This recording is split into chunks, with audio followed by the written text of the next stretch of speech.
তৃতীয় ধাপে বাদ পড়া বেসরকারি প্রাথমিক বিদ্যালয়ের শিক্ষকদের উপর পুলিশ জলকামান ও লাঠিচার্জ করেছে।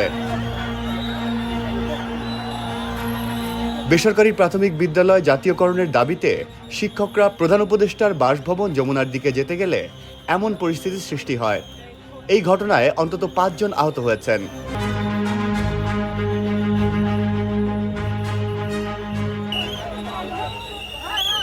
এই মুহূর্তে একজনকে আটক করা হয়েছে এবং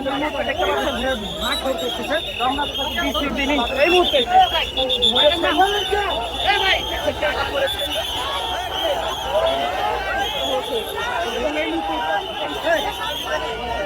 উত্তপ্ত এই মুহূর্তে প্রেস ক্লাবের সামনে শিক্ষক এবং সদস্যদের মধ্যে করা হয়েছে।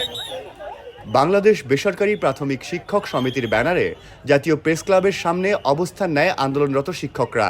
দীর্ঘদিনেও দাবি আদায়ের বিষয়ে ন্যূনতম আশ্বাস না পাওয়ায় তারা প্রধান উপদেষ্টার বাসভবন যমুনার দিকে যাওয়ার চেষ্টা করেন।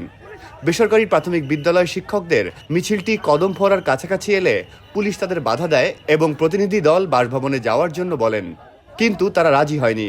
পরে বাধা উপেক্ষা করে তারা সামনের দিকে যেতে চাইলে পুলিশ তাদের ওপর জলকামান নিক্ষেপ করে।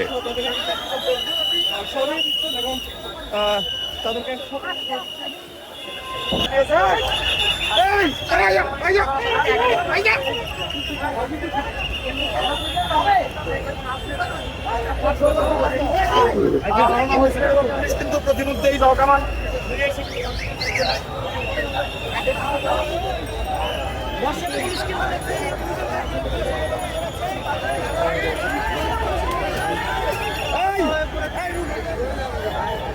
সহকর্মীরা তারা কিন্তু